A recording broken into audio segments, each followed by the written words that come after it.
Hello, guys. Welcome to a very special edition of the Marigold Standard. I'm your host, Rob Goodwin. I'm joined by Mr. Matt Turner. And Matt, this is quite possibly the biggest interview that we've done. This was really cool. This was really cool. Literally getting the chance to interview the guy that created the thing that we love so much in Stardom and now Marigold. So this was really an honor, for lack of a better term, really an honor to be able to ask Mr. Rossy Ogawa the litany of questions that me and you came up with, because we came up with a lot of really good stuff. And some of the answers were like, wow, I cannot wait. When I was reading through the transcript early this morning, I'm like, I cannot wait to podcast with Rob about this. And we're like, when do you want to do it? How about when you get home, Matt? And here we are. Sometimes that's how fast it comes together. Sometimes we get lucky and everything works out. But this was really, really cool. Not only that, not only be able to do this interview with one Rossy Ogawa, but be able to do it just a few days before one of the biggest shows that he's ever promoted up until this time. Grand Destiny, obviously with the big EO versus Mayu rematch. Yeah, this was really cool, my friend. Really, really cool. Yeah, absolutely. We've sort of been sitting on this for a couple of weeks. We officially, got all the confirmation and stuff through today as we record. So yeah, we have officially interviewed Mr. Rossy Ogawa, obviously the founder of ARSION and Stardom and Marigold, obviously pivotal in all Japan women, especially in the, sort of between the 1970s and the 1990s anyway. We got to ask him a lot of questions, over 20 questions to be fair. And as the title of this interview is, 4 decades in the very heart of Joshi Puroresu, and we got to ask him about questions, dating back as far as All Japan Women and his start in the wrestling business, all the way through to, Grand Destiny that happens in just a couple of days as we record. So having the opportunity, as you said, to interview someone who has created something that me and you are so incredibly passionate about in Stardom, and then obviously something that is brand new and is very exciting in Marigold as well.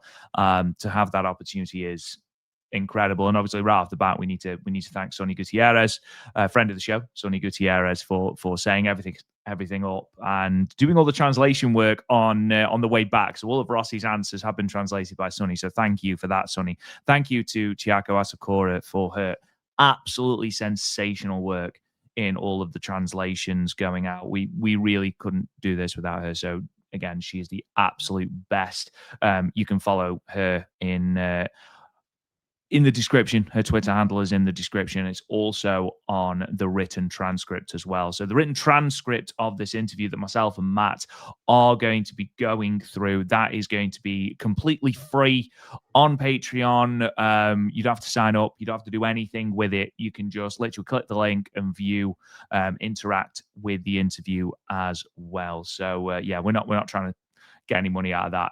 It's been really, really good to have that opportunity and to ask a lot of questions. And again, there's some interesting answers. I'm a particular fan of one question we asked, that we got a one line answer to, and genuinely it really tickled me. So we'll talk about that very, very shortly. But Matt, without further ado, I think we should just get straight into this, shall we?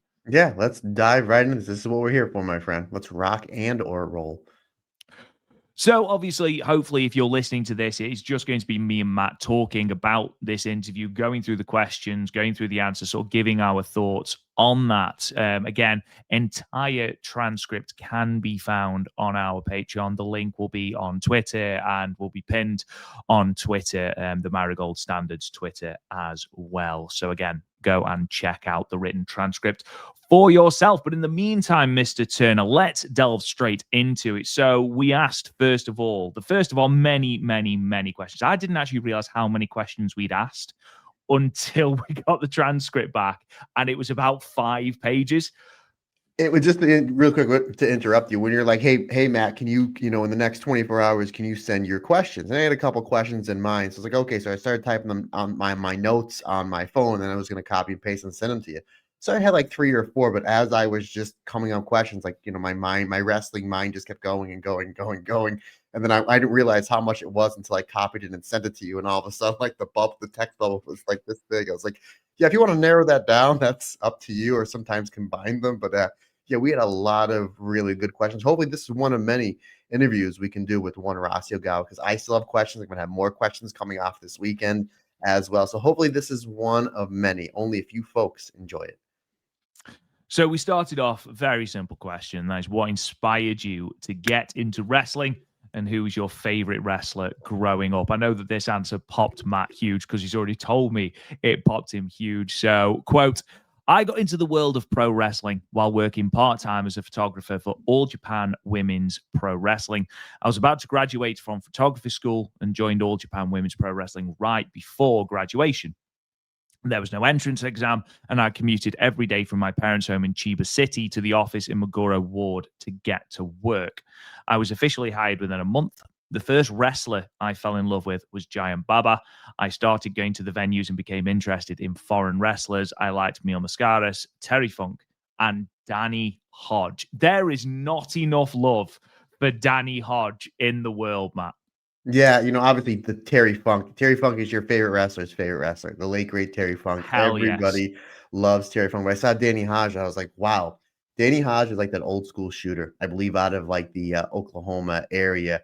And I'm a big fan of Jim Ross and Jim Ross's podcast. And he talks a lot about how when Jim Ross was first starting in Bill Watts's UWF Mid South territory, excuse me, that he would drive Danny Hodge around. And they said Hodge was a nice guy, but a legit badass. Golden Glove boxer. I believe he was like undefeated as an amateur wrestler, if not undefeated, pretty close to it. And the one thing that always tickled me about Danny Hodge is Jim Ross would always said he had a great double wrist lock. And at the end of shows, after shows, Jim Ross would have to drive around to find Danny Hodge a place that sold milkshakes. So I was like, I love the double wrist lock and I love me a good milkshake. So I love the Danny Hodge stories, and I'm constantly hearing, especially from Jim Ross. So the thing that really popped me about this was, again, Mil Mascara is one of, if not the greatest lucha wrestler of all time. Terry Funk, I mean, just so much love for Terry Funk, whether it's WWF, WWE, obviously ECW, All Japan, FMW, NWA. So much love for Terry Funk. Like I said, your favorite wrestler's favorite wrestler. But the fact you threw Danny Hodge in there, and you're absolutely right, buddy, there is not enough love for Danny Hodge. I love hearing some of these old people, these older people like the Jim Ross, the Bill Apters, talk about stories from Danny Hodge. That literally stops me in my tracks of everything I'm doing, because I love just learning and listening about wrestlers that came along right around the time that I was born, before I was born. But the fact that he threw Danny Hodge in there along the names of Giant Baba, Terry Funk, and Mil Mascaras goes to show you, Danny Hodge, no joke, my man, no joke. I can only hear Danny Hodge in Jim Ross's voice. I can only hear it in his accent. So there you go.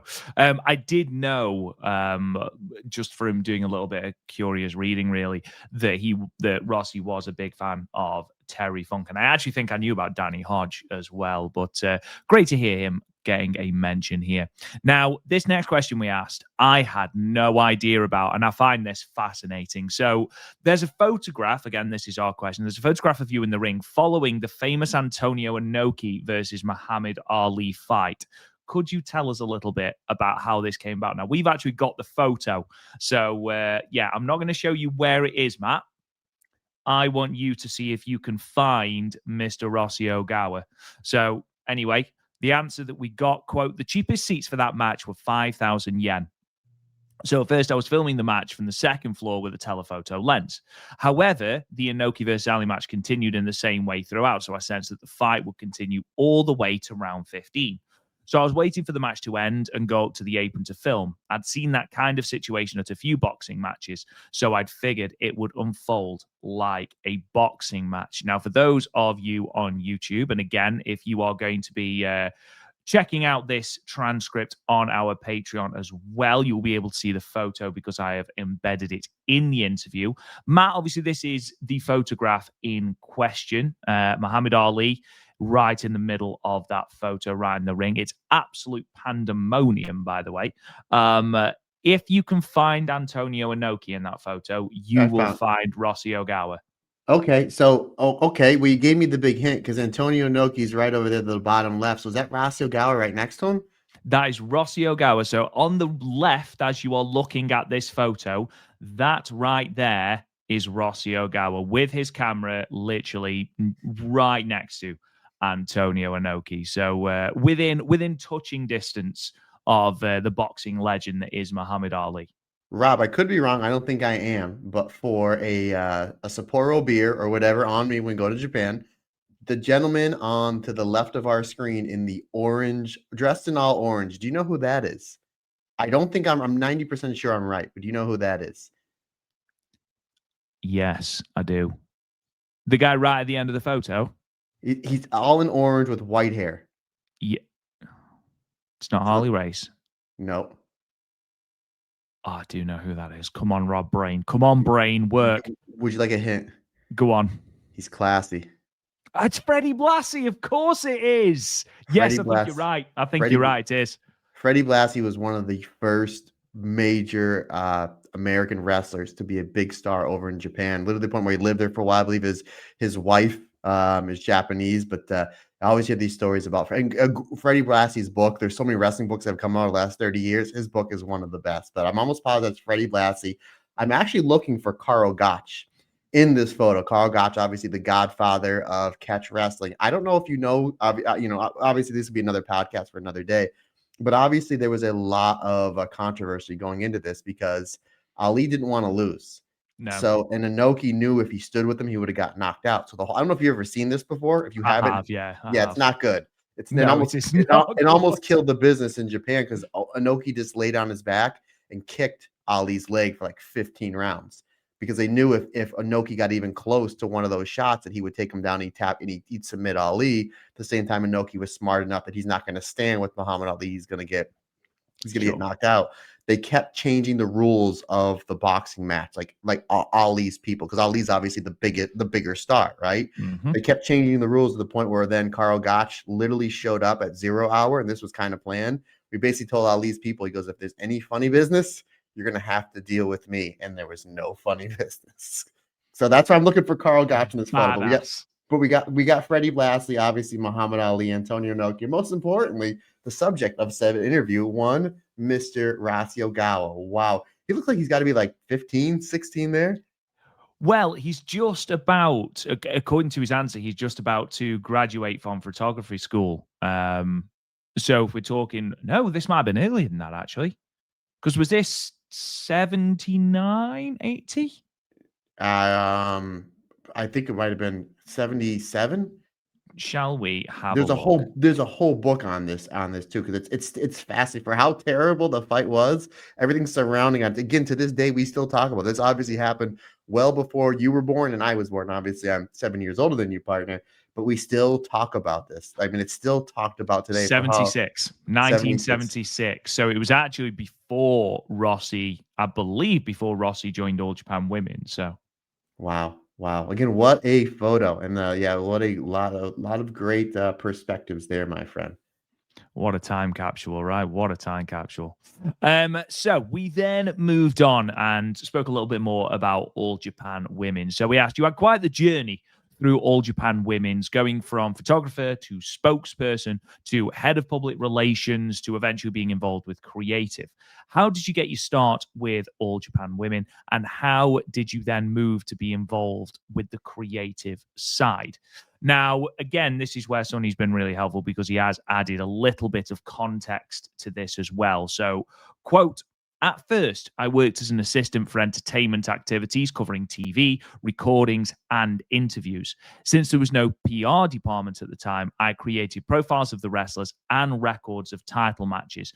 Newspaper clippings of title matches were used to record post champions. Now, we'll talk about that in a moment, but it is just worth noting that there is a note from Sonny who said that All Japan Women's Wrestling had no record of the lineage of their titles, with Rossy putting together that lineage as a new employee by researching all of the old newspaper clippings, piecing together the company's history. The lineage, as everyone knows it currently, is a direct result of his research as a teenage employee, which is wild to me. It really is. We'll talk about that in a second, Matt. There is a second part to this answer. So during the Crush Gal days, this is Rossy again. The three of us worked together, and I was their entertainment manager. I often accompanied Dun Matsumoto on her work as well. I also worked as a ringside cameraman, but I quit after the inter-promotional matches began.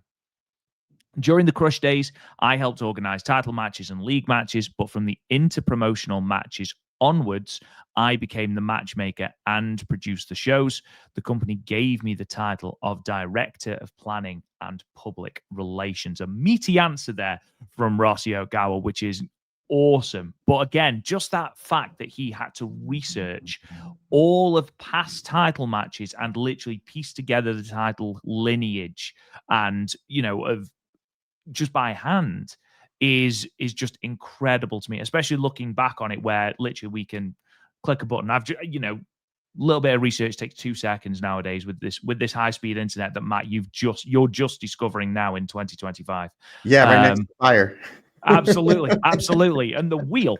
But yeah, that sort of diligence is quite incredible.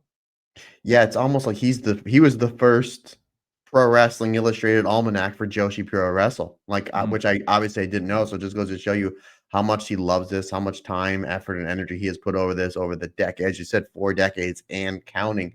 So that's great because we would have never known that lineage had it not been for Rossy Ogawa. It's really, when you go through this interview, and obviously we're going to be going through a lot more.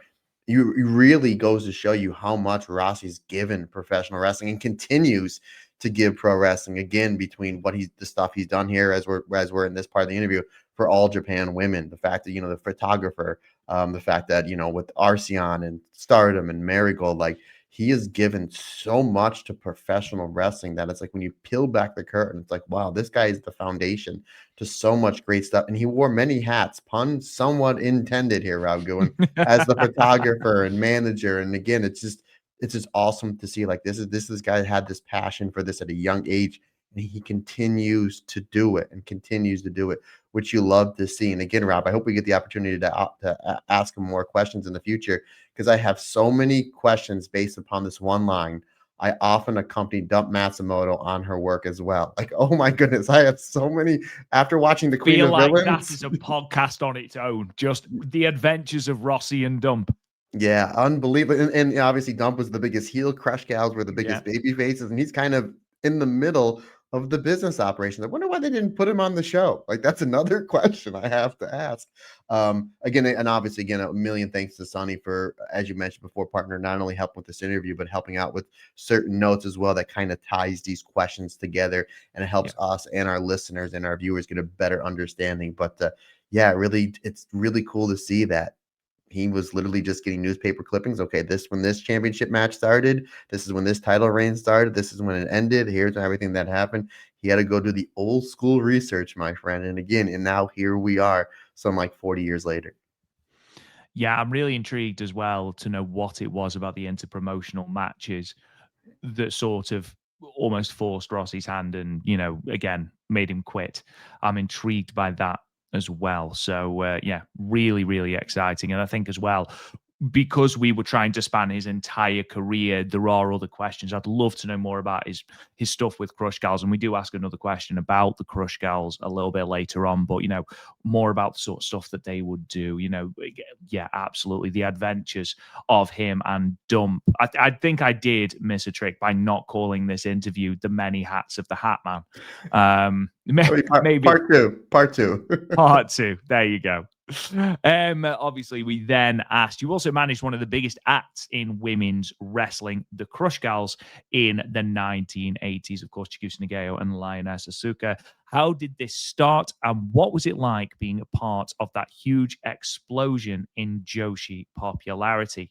And Rossy goes on to say, quote, "When I joined the company, there was already a superstar group called Beauty Pair, and it was a huge boom. The boom was talked about as social phenomenon. After Beauty Pair disbanded, attendances plummeted and our popularity waned. Since All Japan Women's Pro Wrestling was only covered in entertainment magazines, I wanted to somehow get it featured in the pro wrestling media. The Crush Gals were the first ones up, and my goal was to make them stars. Chigusa Nagao was interested in men's pro wrestling, studied it diligently, and incorporated it into her own matches.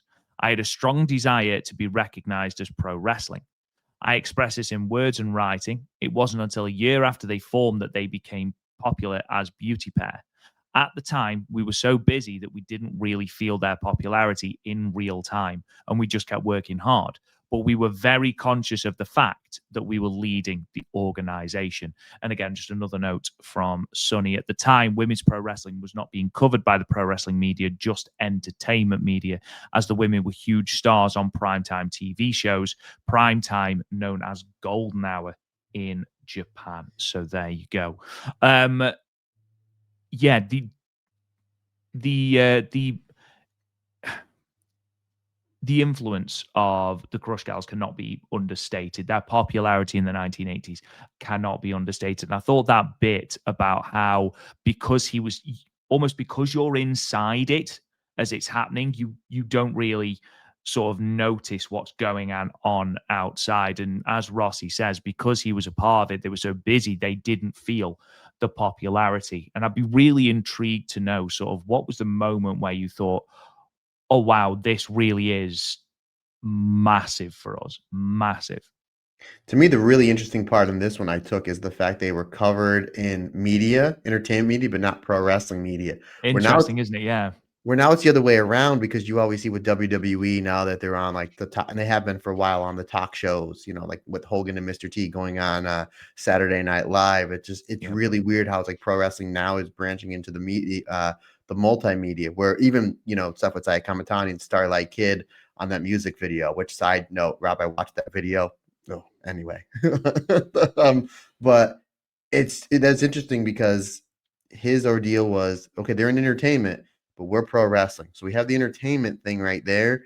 Let's get this into pro wrestling. So the fact that he was kind of the one that spearheaded that revolution to get them into into the pro wrestling media with the Crush Gals, with Dump Matsumoto, then eventually we'd see Bull Nakano, and then just that big boom that they had in the 90s, and that the ripple effect that we're still feeling today, here some 30 some years later. So the fact that he spearheaded that, which just goes to show you just basically what a revolutionary genius that he is. Like he saw professional wrestling for what it could be and what it should be, not what it is.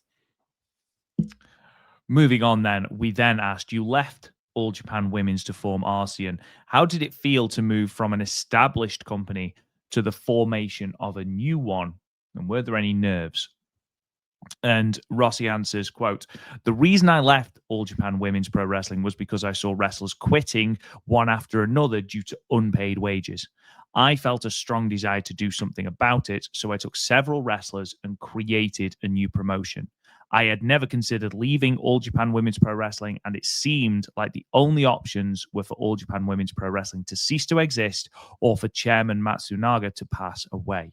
I had worked for All Japan Women's Pro Wrestling for 20 years, so I had strong feelings about it, of course. For the new promotion, I had more dreams than worries. However, once it was launched, I had endless worries. And that was a really interesting final line. I suppose, in the build up to it, you're very much like, oh, I imagine it's going to do this. I want to do this. I want to do that. And then the moment that it stops being a dream and it becomes a reality, I imagine that's where you're like, oh my God, I've got this to do. I've got that to do. I've got this to do. And, for all of the many hats, pun intended, that he wore in All Japan Women's, he was never the founder of that company. Whereas here, he was the founder alongside, several other people. That's a really interesting sort of thought process, but also the fact that, he didn't ever really think about leaving All Japan Women's Wrestling until he did. And that's actually something that we're going to talk about a little bit later on as well.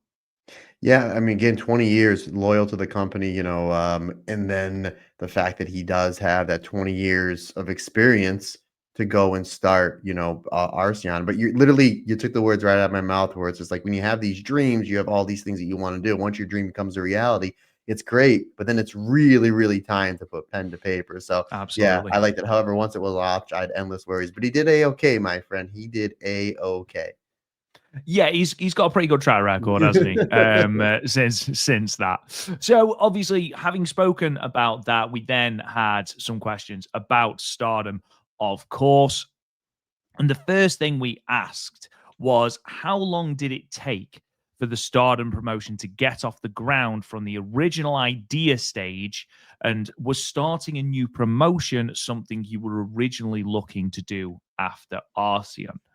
And Rossy answered, quote, I was the business manager for Fuka, and after her retirement, I became involved with managing Yuzuki Aikawa, which of course we know Stardom initially at least was built around Yuzuki Ayakawa. While we were setting up a training facility, Fuka gathered girls who wanted to do women's professional wrestling. That's how Stardom began. We spent about 6 months creating a new promotion. It had been 7 years since ARSION, so it was time for a different organization. That's a long time. It's actually far longer than I realized between sort of the tail end of ARSION and the start of Stardom.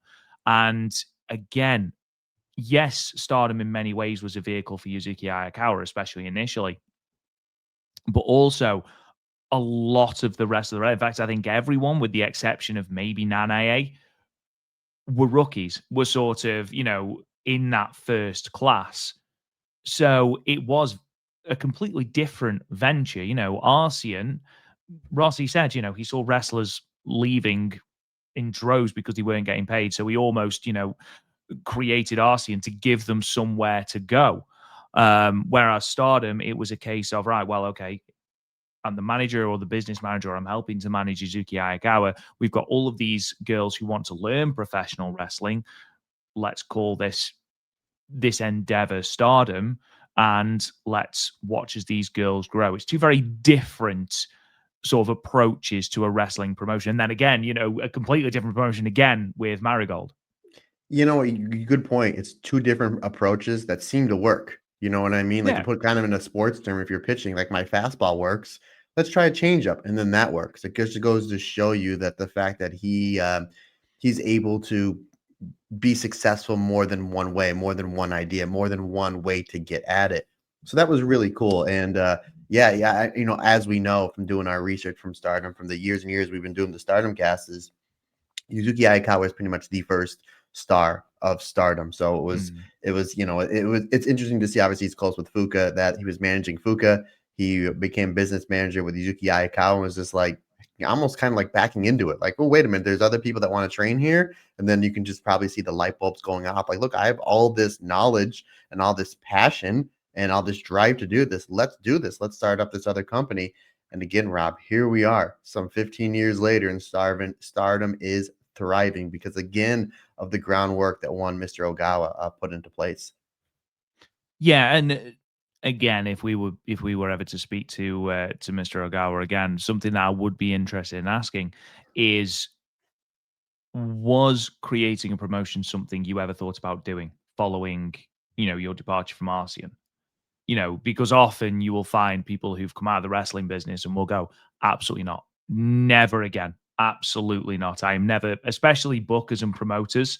It's a huge weight off once you are no longer doing that. There's a lot of pressure on you, especially when you're the founder as well, or one of the founders. I'd be intrigued to know if that was something he always had in mind that he was going to do, or if it was just a case of circumstance. Okay, we've got Yuzuki Aikawa, we've got Fuka training these girls. Let's see what we can make of it. And obviously the rest is history. But yeah, that's something I would quite like to ask as well. Matt, this was one of your questions, and it was something that I was really interested about as well. What was your initial reaction when both Kairi and IYO left for the WWE? Obviously, Kairi leaving in 2017, IYO leaving the year after in 2018. And let's be honest, they've done all right since their departure. Rossy said the following quote: honestly, I had mixed feelings. Because I'm in charge of running the promotion, the departure of popular wrestlers is a big blow. However, once the decision was made, I was happy to give her my blessing, so to speak. And I think that's sort of what we would expect as a very diplomatic answer. You're, as a promoter, the money that Io and Kairi, alongside Mayu will be bringing in as the three daughters of Stardom, you want to continue to ride that wave, absolutely. But also, you don't want to stand in the way of Kairi and Io going on to that next step, being on national television week in, week out for the WWE, doing what they do in front of thousands and thousands of people week in, week out. So I can completely understand Rossy's thoughts on that, because ultimately, you have very little say in it, I suppose. Yeah, you're an independent contractor. At the same time, it's like Kyrie and Io were the two biggest stars in his company for about 2 or 3 years, and only one place to go now is now to the biggest company. And this answer reminded me a lot of I got to know Kerry Silkin, the owner of Ring of Honor, great guy. We interviewed him a couple years ago. We Like did. Ring of Honor was white and red hot, very much like Stardom. 2014, 2015, 2016.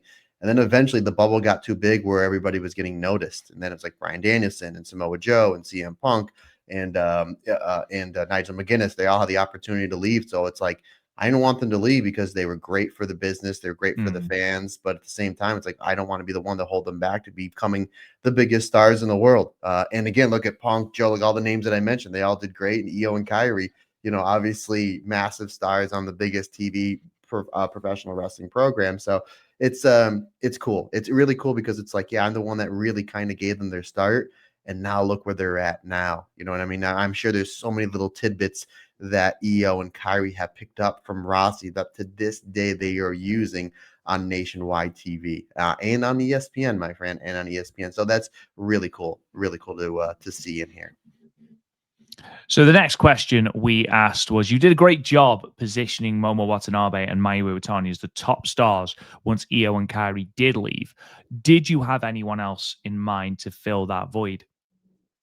And Rossy says, Mayu Iwatani was already a popular wrestler, but it's true I had high hopes for Momo Watanabe. I also had my eye on Big Daddy's daughter, Utami Hayashishita. I mean, obviously, I think that's clear from the way she was booked. You look at that first few months of Utami's reign, comes in, debuts, draws with Jungle Kiona in the first match, makes it through to the final of the 5-star just after debuting, and goes on to win the Goddess of Storm Tag League just after debuting, wins the tag belts just after debuting. So it was quite the astronomical first couple of months for Utami, and it was very clear that big things were expected of her. I'm intrigued by that, but it's true that I had high hopes for Momo Watanabe. I'd be really intrigued as to what ultimately curtailed Momo Watanabe's run.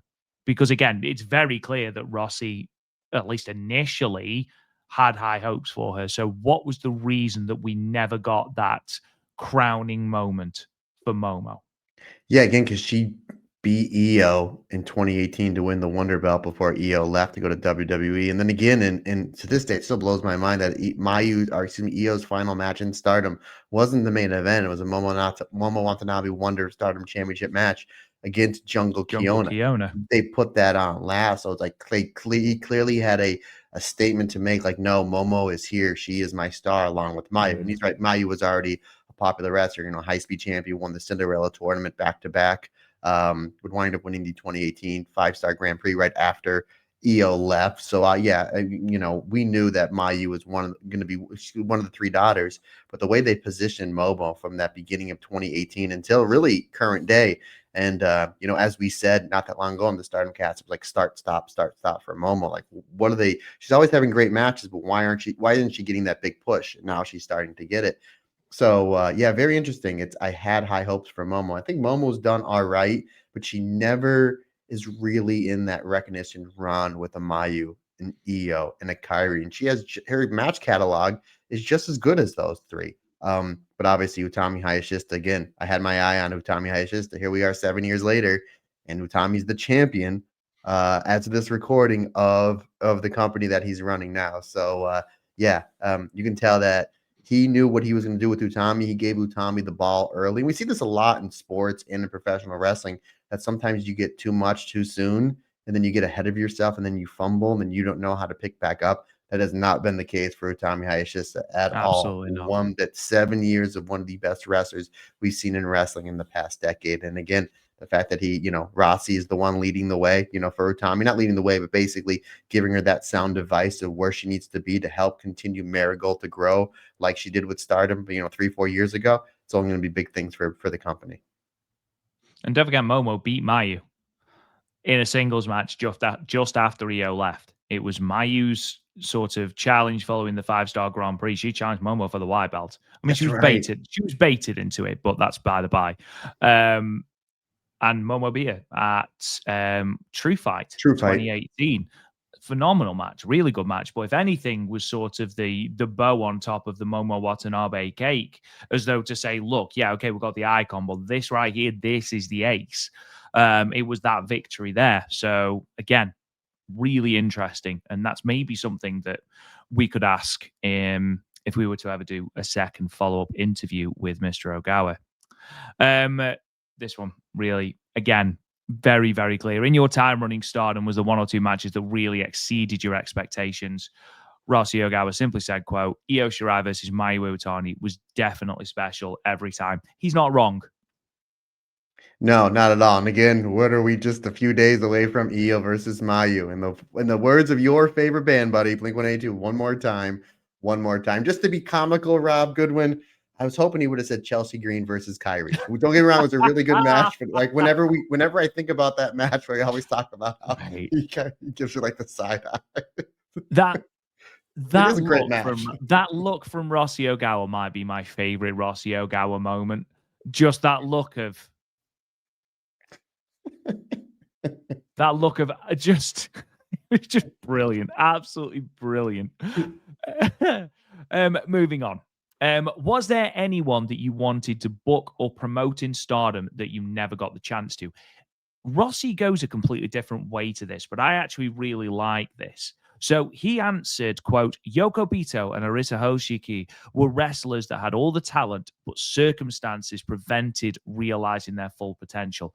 And that I originally thought that he was going to go with sort of a name, maybe a Joshi legend that he hadn't had a chance to book, or perhaps someone that was in, I don't know, Seedling, for example, just to pick a company out of thin air. However, to have those two wrestlers, I mean, both women on 2 separate runs, in fact, and for them not to realize their potential, that was a really interesting take on the question. Because again, Arisa's certainly Arisa, and I'm only going to use that because Arisa was very, very in when I was watching. She was the white belt champion.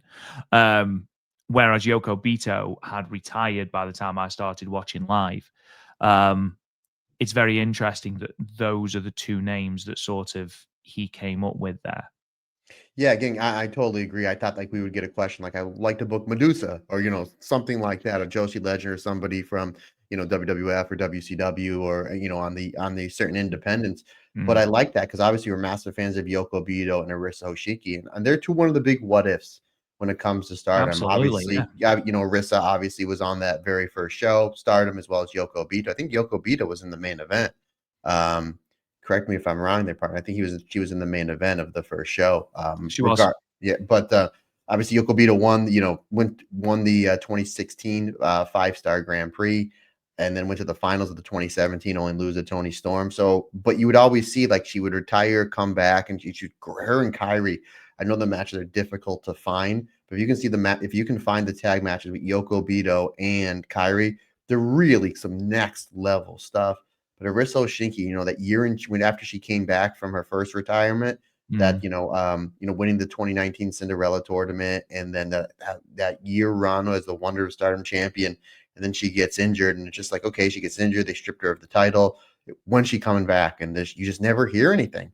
So she's always one big what if. So I love that answer. Not something that we expected, but when I read it, I was like, oh. And then I took a step back and I'm like, yeah, Yoko Bito, if she just kind of did like the Mayu run where she was there from day one and then like 7, 8, 9 years, she would have been red belt champion. She would have been, one of the pillars of Stardom along with Mayu, Io, and Kyrie. And then Arisa was just on an absolute tear. I mean, the matches she had with Jungle and Kunami and Hazuki and Momo and Tam, and was just like her and Mayu, they would seem like they were the best of friends. And Stars was so OP at that time with just like Starlight Kid and Tam Nakano. So it's just like, yeah, you always wonder how Arisa not got injured, or even if she did after, take 2 or 3 months off after injuries and then came back, what would it have looked like? What it would have Stardom would have looked like? So that's a great, great answer. That really makes you think, my friend. Yeah, absolutely. Because Yoko Bito, don't forget, was a Wonder of Stardom champion, won the 5-star, came runner-up in the 5-star, won the tag league, was a tag champion as well. So still achieved a tremendous amount. But yeah, what would that full potential have looked like? Again, I can sort of see it with Arisa, and obviously I think a lot of expectation was placed on Arisa, especially when you look at, the wrestlers that were picked to be in the dark match for Wrestle Kingdom 14. For example, I believe it was Mayu, Arisa, Julia, and Hana Kimura. Again, who would very much be the four pillars, with Momo being a fifth and Utami being a sixth. You know, I wonder I would love to know. It is you put it beautifully. It is one of the big what ifs, and I think Yoko Bito, in terms of wrestlers that have never been red belt champion, Yoko Bito is right up there alongside Momo Watanabe. As how would they not? Almost. What would it have taken for them to be red belt champions? So a really interesting answer there. Something I really enjoyed. So we then obviously are coming towards the end of Rossi's Stardom tenure, and we asked, was there a singular moment where you knew you wanted to leave Stardom? When did the first thought of creating Marigold begin? And Rossi answers, quote, I was the founder of Stardom, so I hadn't thought about leaving. And that is very similar to what I was talking about with All Japan Women's and ARSION. But when Bushiroad took over, the sales first mentality became so overwhelming that it started to feel strange. Also, due to the tyranny of the previous president, I had been planning to start a new organization with some wrestlers since around spring 2023, but nothing concrete happened at that time. So, a couple of things to take from that, certainly. Um, Rossi has been very vocal. I think all the wrestlers have been very vocal, and I know it's been out there about the previous president of Bushi Road fight, and there being let's call it a disagreement, let's say. And I know that under that regime, that was why we got the Stardom in Showcase shows, for example, which were politely put a complete waste of time. Um, but it's that sales first mentality as well. And I think that's what you're going to get when you go from a wrestling centered promotion, which is what Stardom was. It was wrestling first, it was a touring wrestling company. Yet Bushi Road are a huge multi-million-dollar company, who they are going to be sales driven. And I imagine that difference is incredibly stark. And especially when you are in control of every facet of the company and suddenly you're not anymore, and someone is doing something that in your mind is just wrong and they should not be doing it in that way. To your Uh, baby the, too. the thing that you have created, you have nurtured, you have sort of brought through all sorts of, different problems and things like that, teething problems, everything that went wrong in 2015, navigating COVID, all of these things. And to watch that happen must be incredibly jarring. Um, but yeah, the thoughts of starting a new organization as early as spring 2023. I mean, that's a year before Marigold came into existence, and it was almost a year till Rossy Ogawa was, unceremoniously fired at Supreme Fight. So yeah, quite an enlightening answer there, Matt. You gotta think too, what major thing happened in Stardom in 2023 in the spring? All-Star Grand Queendom, a master, arguably the greatest wrestling show of all time, coming from me who's seen a lot of wrestling shows. So the fact that it was right around that time he was thinking about, like, let's start over again because of just, again, the sales first mentality. And I understand, like, the company I work for is a multi-billion dollar company and we're a sales first mentality. we always say, like, look, if you put on a good product, the sales will come. Like, the sales will come. Like, if you put on a good product first, the sales are going to be there. The sales are only going to push to make the product better. So I think that's where you see a lot of companies differ, is the fact that it's like, well, money, money, money, money. And I understand money, it is important. It's not the most important thing. Clearly, Rossy wanted to put on a good product for professional wrestling. He wanted to put on a product for the women of professional wrestling to go somewhere where they can showcase what they do best. So again, that does strike me as very interesting that that it was as early as spring of 2023, like you said, buddy, about a year before Marigold actually started. And I think a lot of this does stem from President Harada, whose tenure was divisive, to say the least. Of course, in 2023, you're absolutely right. Yes, we had All Star Grand Prix, which was a phenomenal show, absolutely. But if you remember, Stardom were also doing more shows, ticket prices were raised, the injuries were through the roof because the wrestlers were so overworked. Coming out of that 5-star Grand Prix in 2023, it was just absolutely ridiculous. There was that issue with the start times on the show, if you remember. There was Yeah. something that hadn't been communicated. And again, watching that and sort of putting yourself in Rossy's shoes here, watching that happen, and you are effectively, there's nothing you can do really about that. You're the one that's picking up the pieces of the wrestlers backstage, because you are still that father figure to them, having been there been there since the start. It must be, as we mentioned, absolutely awful to watch this happen to your baby. You're absolutely right. So that's a really interesting thing. So 2023, yes, I agree, was good. And again, I know that Stardom did very well financially in 2023, but again, at what cost? It could have been very, very bad for Stardom had they not changed things when they did and brought in President Taro Okada, who seemed to steady the ship somewhat. Because again, there was booking decisions that made no sense. The taking of the belt off Julia, which made no sense. 2 years to chase and then The dropping it that 2-year quick. story and then Yeah. dropping it 2 months late, 3 months later or whatever it was, 4 months later, it made no sense. You got all the issues with Mayu Iwatani, that seemed to be all weird. Yeah, very, very strange. We had the Triangle Derby as well, which meant there was even more shows in the spring. So, yeah, the more you unpack it, actually, the more it makes sense. So, yeah, very, very interesting. Moving on, final question about Stardom before we do move on to the present and Dreamstar fighting Marigold. We asked, looking back, what are some of your personal highlights from your time in Stardom?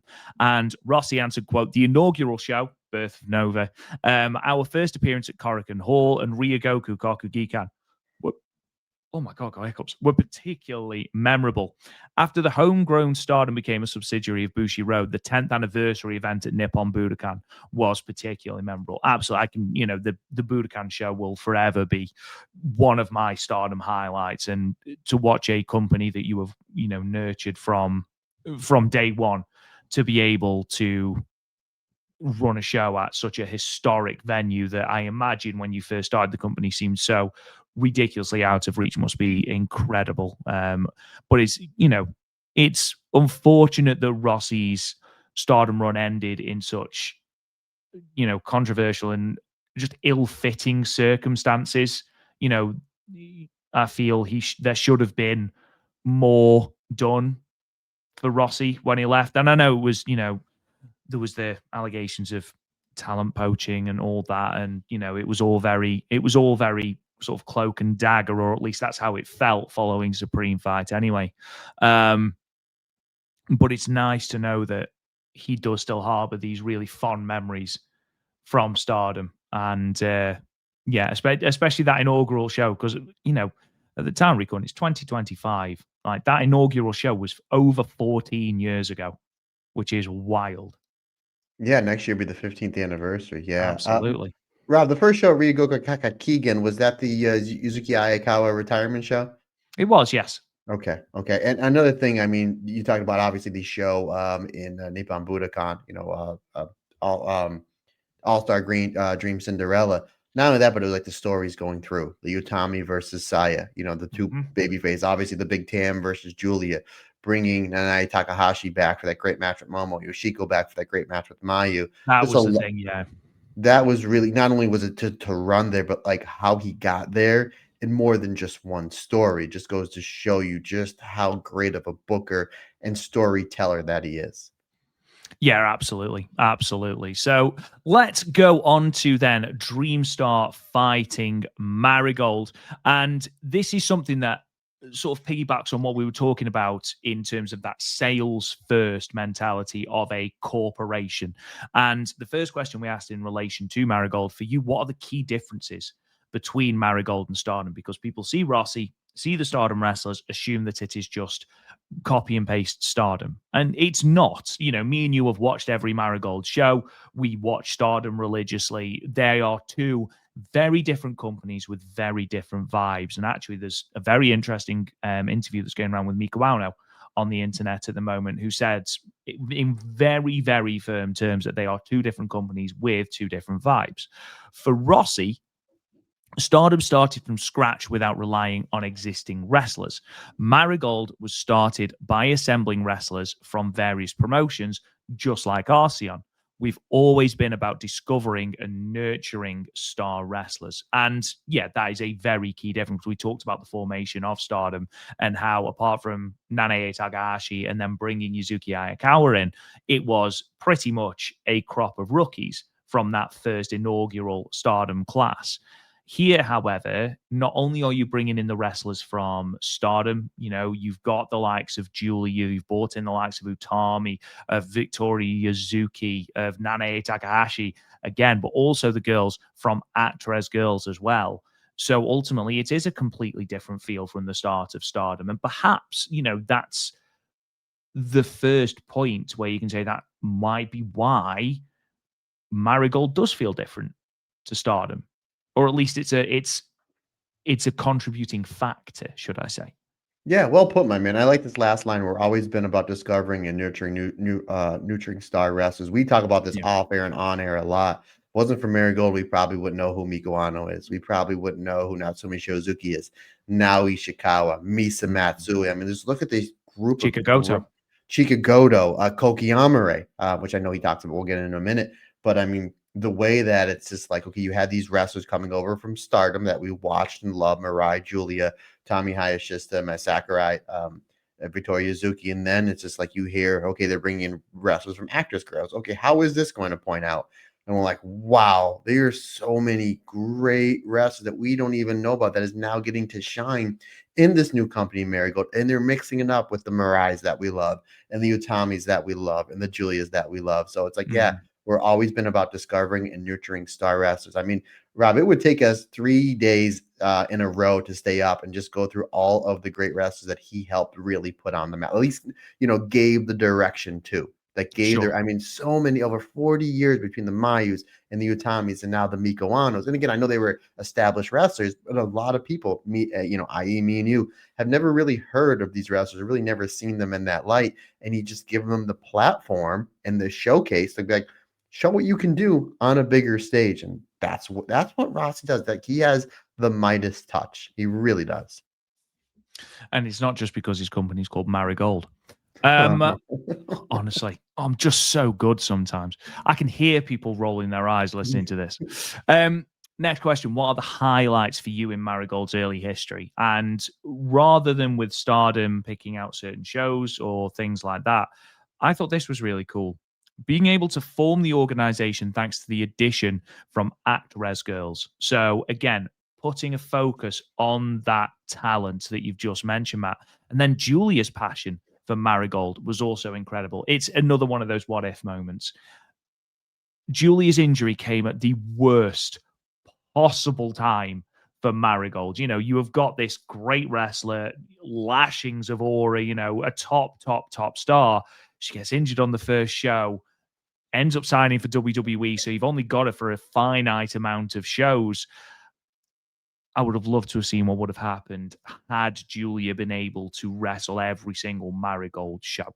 Okay, freak accidents happen. It's pro wrestling, as the saying goes. It's not ballet. The ballet is dangerous. I have been informed. But I love the fact that Rossy does take the time here to put over the contribution of the actor as girls, because what would this Marigold debut have been like without the addition of those actor as girls? Because ultimately there are only 7 wrestlers that came over with Stardom, including Naoya Ishikawa. So what would it have been like that first show? Obviously, they would have brought in Bozilla, Zeta Steele, Myla Grace.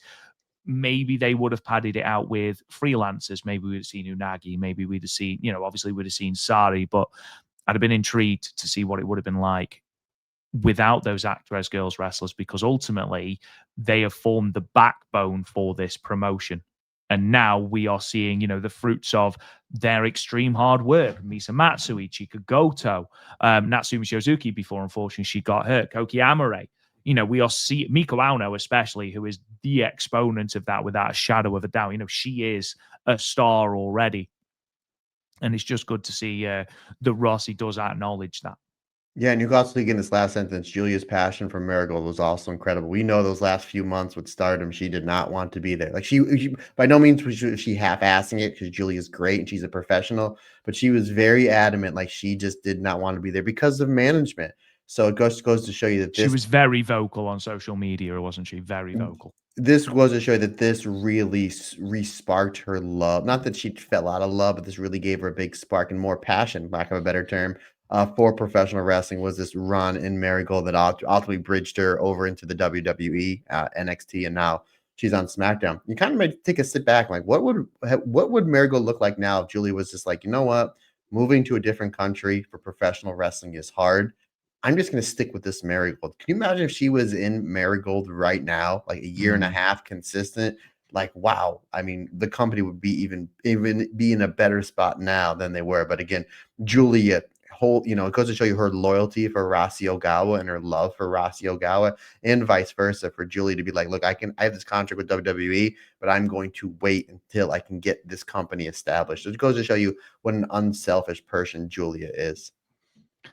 Absolutely. Couldn't agree more. Next question. One of the biggest moments of Marigold's short history was IYO SKY coming back and wrestling in Japan for the first time since 2018. How did bringing IYO back again come about, and what was the thinking behind Utami as her opponent? And Rossy answered, quote, "When we were invited to WrestleMania, I asked Triple H to allow her to participate. Utami Hayashishita had always admired IYO SKY, so I wanted to make her dream come true," which is a really nice thing to do. But also the fact that they were ships passing in the night. Utami debuted just after IYO left, so the fact that it never happened, I think, made a lot of sense for that match. Yeah, you're absolutely right. Ships passing in the night, and obviously Utami was the big star in that first year, who they were clearly building the company around. You're bringing back one of the biggest stars in Joshi over the last 10 years, again, coming off of, and still coming off, she's in a prominent spot in the biggest wrestling company in the world. So it really made sense. It was probably an easy decision for her, when Triple H said, hey, what can I do to help? Hey, is there any way I can get IYO? I'm sure it took him all about a half a second who to put her in the ring with for that one match. And it's the match we're always going to remember, my friend, because that was an instant classic. We're going to carry on. We're going to talk a little bit about the WWE relationship in a moment, but obviously something we needed to know: how has Mayu Iwatani becoming a member of the roster helped Marigold and the wider roster in 2025? And Ross's answer, very, very simple, quote, "The increase in attendance is probably the biggest impact." And again, this was something that both of us have noted, that fans of Marigold have noticed the amount of shows selling out since Mayu's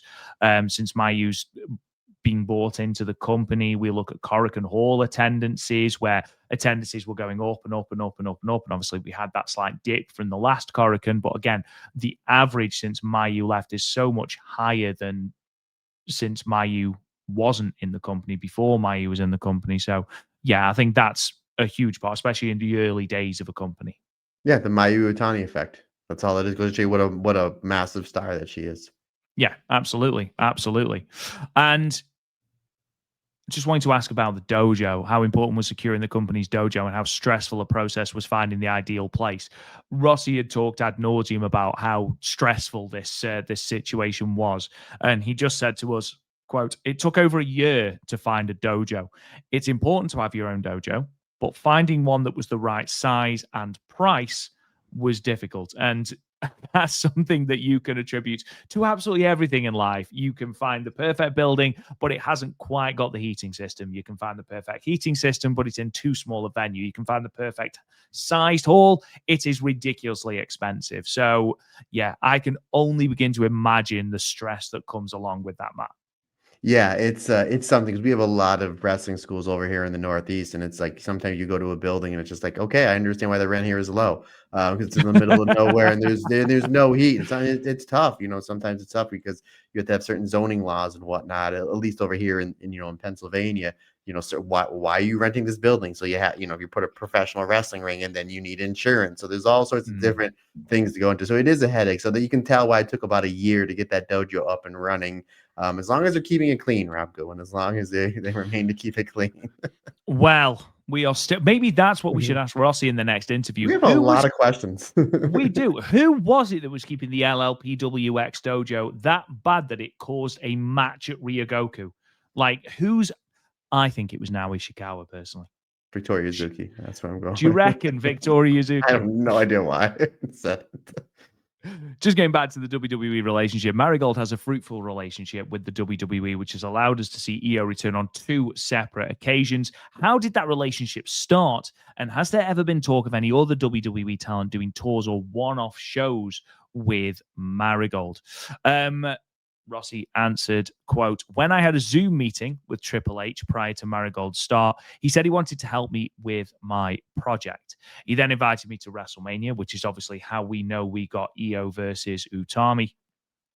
For now, we haven't mentioned any other wrestlers beside Io, but we'll consider it as the time and opportunity dictates." And again, there is certainly a relationship between WWE and Marigold. And obviously, that, as we mentioned in the question, it's a very fruitful relationship. No matter how fruitful, it still costs money to bring these people over. We know that bringing Io over is expensive, which is why you don't see, oh, WWE are in town. Let's put Io, Kyrie, Julia, let's put Shinsuke Nakamura in a match on a Marigold show.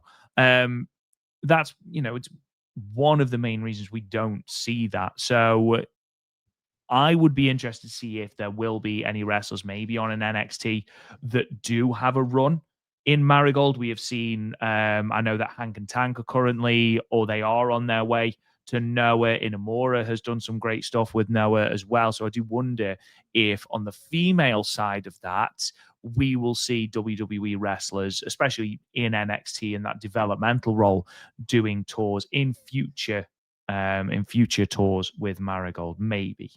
I think that would help out WWE, the wrestlers and the brand because we got the, you know, Evolve, NXT, WWID, and, you know, you're basically training, everybody's training in the developmental center, you know, where you're learning from Matt Bloom and Norman Smiley, from time to time, friend of the show, Allison Danger and Shawn Michaels. But you got to get out of your comfort zone and go somewhere else. Why not go to Japan? Why not do a 3 or 4 month tour Mm, with Marigold in the dojo, learning from Utami and learning from Mayu, learning a different style? We've seen it over the years where wrestlers would go to Stardom, even as early as Anna Jay last year after the 5-star Grand Prix. She came back yeah. as a completely different wrestler because of wrestling in Japan, and certain fundamentals and styles and psychologies are different.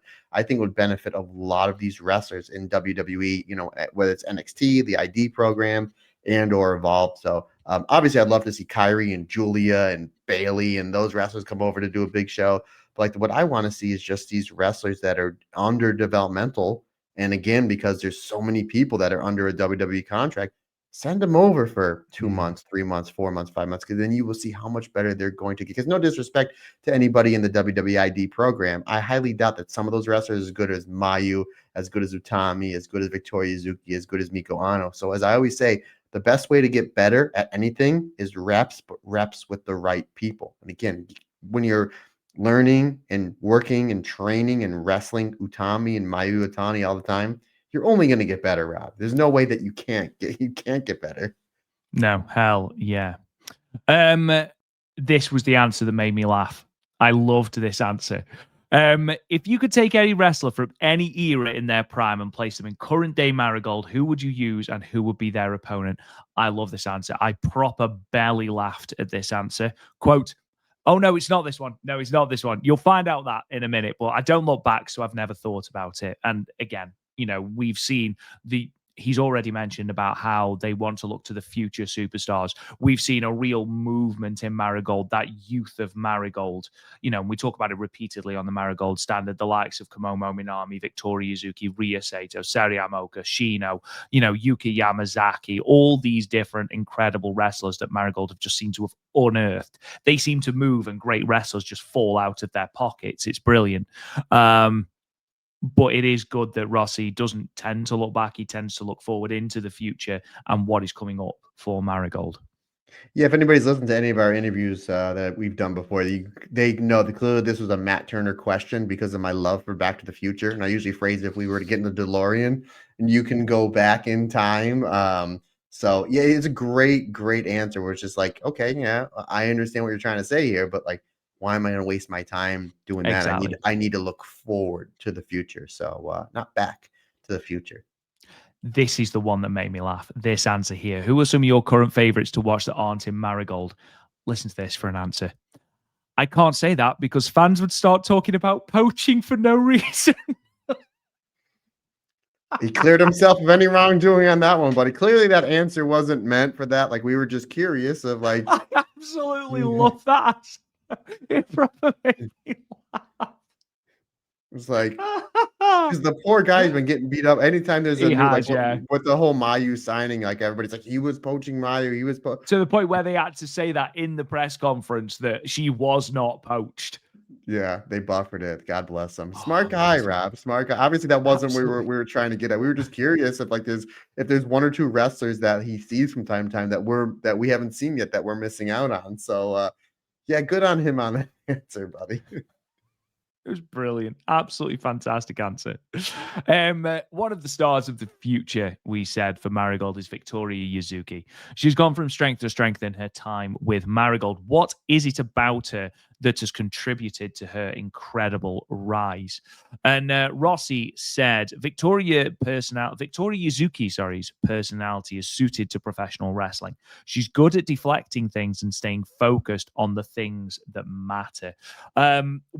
We've seen that actually. Yuzuki has given interviews and has said about how it's almost, not an addiction necessarily, but it's such a burning passion to get better, to become the best.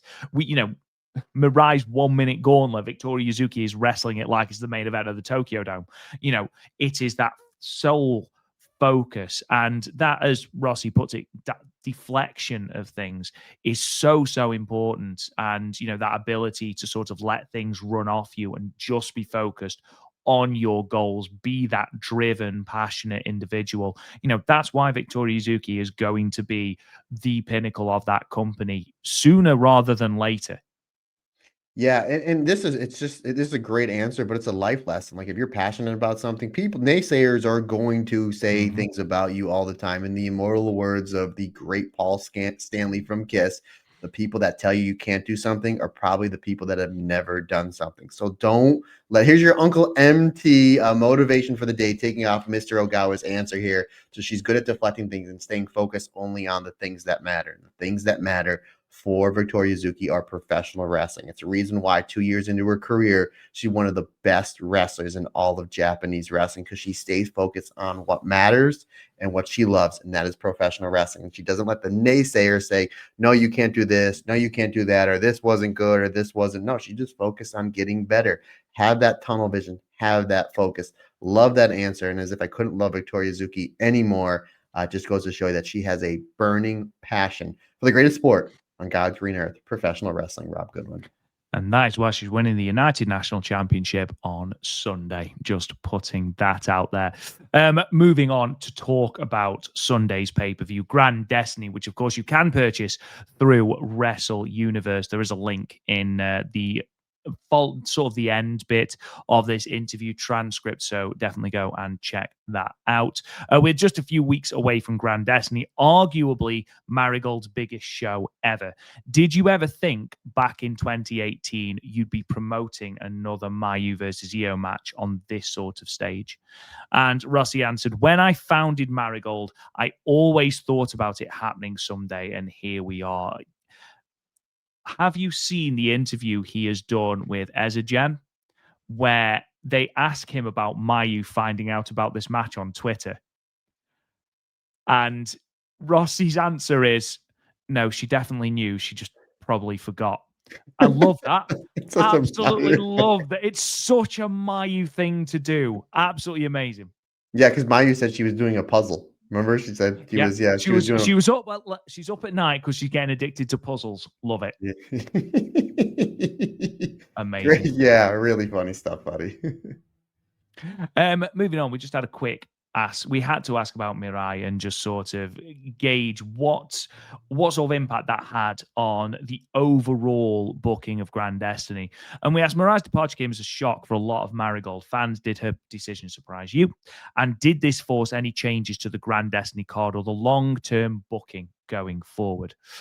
And Ross said Mirai's departure was a personal decision, so it was inevitable and not a shock at all. My first priority is the wrestlers remaining with Marigold, but of course it had an impact on the matchmaking at Ryogoku. We sort of know from what was said from the very outset that Mirai had been thinking about leaving as early as late 2024. So I suppose thinking about it, Rossy had known for a while that this was going to happen. However, it's interesting to know, had she maybe stayed with the company a little bit longer, where she would have featured on this Ryogoku card, because me and you both had it penciled in winning the United National belt off Mai Sakurai. And again, as proved with all of our Marigold predictions, hellishly wrong. But yeah, the more that got announced and it was like, Mirai's not on anything here. The more it's like, this is very, very strange. It's just a shame that we don't get to see Mirai and Marigold anymore.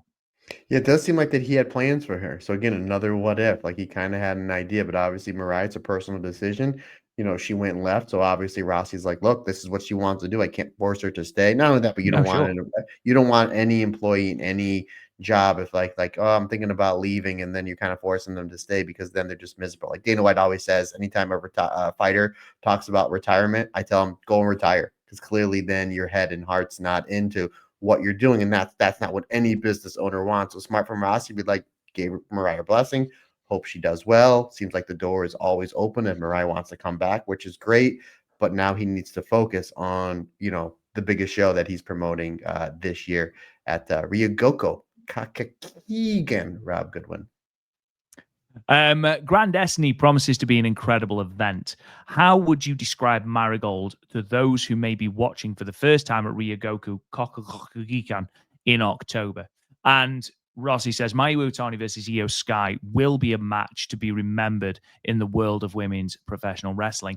Please also enjoy the individual charm of each wrestler on our roster.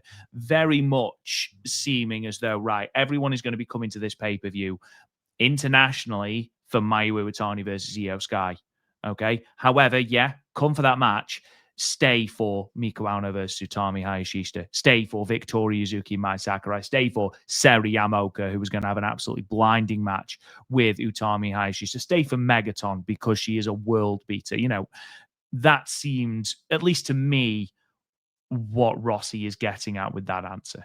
You mean stay for Seri and Chihira Hashimoto? You said Seri and Utami. I was like, oh, did they move the card around? Yes, that's exactly what I meant. That's exactly what I meant. Did I not tell you it's actually Seri versus Utami now? Yeah, they're switching everything up. No, I mean, obviously, again, we talked about this when we did our preview just a few days ago, buddy. A lot of people are watching this show for Mayu versus IYO, but enjoy everything else, all of the great wrestling and all the fantastic wrestlers that is Dream Star Fighting Marigold. Final question we asked then, and it's one that I was really intrigued to ask. Because again, 4 decades in the Joshi business, what makes a star? Okay, you've seen wrestler after wrestler come through, and we actually asked, you've booked some of the best Joshi talent across your time with Stardom and Marigold. Not everyone can be a champion. So, what stands out to you as something you look for when deciding on a top star? And again, we've already mentioned Momo Watanabe, never a red belt champion. Yoko Bito, never a red belt champion, although that, was more retirement and injury fraught. There are, it took Julia however long to get to the red belt. What makes Mirai never had the red belt in either company? And Rossi's answers was very telling. So he said one of the elements of a star is visuals. Do they have the looks to be considered a star? Koki Amare has all of that. All she needs is to improve her wrestling skills. The rest depends on whether she can walk the walk and carry the organization. That last line is the thing for me. It's all very well being the greatest wrestler. Fine. Okay. It's all very well having the look. Fine. Have you got the ability to be the face of the company, to carry the organization, to be the icon of this? Okay. We've seen that Mayu, yes, she's great in the ring. Yes, she is, she has the visuals, but she also has that indis- that indistinct quality that makes her sort of that figurehead of the company. And not everyone can be that. It's not necessarily about how good you are as a wrestler. Momo Watanabe is top 5 Joshi wrestlers. But has she got the ability to be the figurehead? Mirai, incredible wrestler, improved tenfold during a time in Marigold. I'm devastated to see her go. Wish her the best in everything that she does. But has she got what it takes to be the figurehead, to carry a company? That's a really interesting thought, because Koki Amare is someone that we've both said Marigold are clearly very, very high on. Has the look without a doubt, has the aura, has that sort of incredible star power when you walk in. Chikagoto is another one. Again, okay, Koki needs to improve a wrestling skill. Fine, okay. Everyone has room for improvement. I'm really intrigued to see if she can be that figurehead. Can she be that person who sits at the top of the company, like a Utami, like a Mayu, like a Saya Kamatani? Can Koki Amare be that person? And that's a really and when do you know? When do you take that chance on them? And that's something that I'm really intrigued by as well. Because don't forget, Koki Amare has a win over Utami. So we could be seeing a Koki Amare World Championship match very shortly. And Victoria Yuzuki, okay, can she be the figurehead? Great in ring, fantastic passion, has the visual. Can she be a figurehead? It's all about putting it together. You know what, Rob, with wrestling being so accessible to everybody, not just, and everywhere, whether it's the States, Mexico, Japan, that we have the ability to watch anything we want. Only problem is there's only so much time in the day. So it's like, where do you spend your time, right? Where do you take that? Where do you spend your money? Where do you put your passion to it? And it's the eyeball test. It's like, okay, what wrestling company do I want to follow? And if you look at somebody, and I'm just gonna use Mayu as the example, you look at Mayu, I'm like, okay, there's somebody you can tell that she has aura, she has a presence. That's somebody that I'm very Mm, interested in. And then you get in the ring, and then as good as her aura is, very much like an Utami, she's better in the ring than her aura, but she puts it all together. We've seen great wrestlers over the decades and decades I've been following this sport, that they're great in the ring, but they just don't have that massive aura to them. Or we've seen wrestlers that have great aura that are just below average in the ring. So Rossi's thing of putting it all together, like a Tam, a Julia, a Mayu, an Utami, a Shuri, and they have all different styles of professional wrestling and all different styles of aura. It's being able to meld the two things together and then getting the company, the machine behind you to make a big star. Again, look who your two big stars are in Marigold that he is promoting, Utami and Mayu. They have all the tools, which we've known for a long time. Kokiyama, I totally agree. You can tell when she comes to the curtain, before you even see her lock up, there's somebody that has star power. She is a very good to great wrestler. She's not at that main event level, not yet, but that can all come in time with more reps, with learning more things from the great wrestlers that is a Mayu and Utami. So that is a great, great answer. And I completely understand where he's coming from, being able to put it together like the total package, not Lex Luger, but the total package is that is a Mayu, that is a Sai Kamatani, that is a Utami, a Julie, an Io, a Kyrie, so on and so forth. Yeah, absolutely. And it's interesting to see those women that were like, well, why haven't they had a red belt shot? Why haven't they been the top champion in a company? And you look at it and go, okay, so where are they in relation to star power, in terms of aura, in terms of charisma, in terms of commanding a room, in terms of leading a company? And actually, the more you look at that, the more you're like, okay, I can see why this person was a champion now. I can see why this person is a champion. I can see how this person elevated their game. Look at Sturi. Sturi was always a badass wrestler, but then she upped her aura game and upped everything in terms of charisma and stuff, and was able to lead Stardom when it needed leading, when Utami dropped the belt, almost made herself undeniable. Which again is really, really important. And that brings to an end our Rossy Ogawa interview. Thank you again to Marigold, to Rossy, and to Sonny Gutierrez for making this happen. I'm perfectly aware that Rossy doesn't do a great deal of English interviews, so the fact that we've been able to do this is an honor. It really is. So thank you again to everyone that helped make that happen. Thank you again to Chiyoko Asakura for translating all of our questions. You can find all of her details. Follow her on Twitter. She really is just a lovely, lovely person. So go and check her out. Two adorable cats as well. So just on top of that, Matt Turner, before we sign off, is there anything else you would like to say, good sir? No, just thanks to everybody getting involved, getting this done. I mean, we've been able to do a lot of great interviews, and hopefully more on the way. So I think we almost kind of booked ourselves for Rossy Ogawa interview part 2, just coming out Have to soon. now, absolutely. Yeah, I think we have to. But again, obviously, thanks to Rossy, thanks to Marigold, big thanks to Sonny, who always supports what we do. So you're really great. I always says it takes a village, buddy. It takes a village, and we're all here just to make professional wrestling better, especially Joshi Puroresu. So again, thanks to everybody involved. Again, especially Sonny. And that brings to an end everything for this podcast. Thank you so much for listening, guys. We really do appreciate it. If you haven't already, subscribe to the podcast. Leave us a 5-star review and a comment if you think we've deserved it. It really does help us out. You can find us on patreon.com/the Stardom Cast, where you can find this interview, the transcript, for absolutely free, as well as our show reviews, show previews, and of course, all of our bonus content. Thousands and thousands of episodes of bonus content. At least that's what it feels like anyway. Maybe not thousands of hours, but there's a lot. There's a lot. You can find us on social media at Marigold Podcast, unless it is Instagram, Threads, or Blue Sky, in which case it is Talk Joshi. You can talk to me on Twitter at RealRobGoodwin. Matt Turner, sign us off, good sir.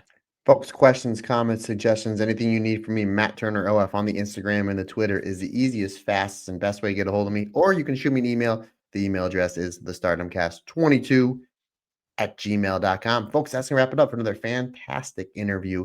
We hope you enjoyed it, and we greatly appreciate your support. Can't do without you. It's like I always say, it's just not my podcast. It's our podcast. Because we're all together, everybody's different, everybody's special.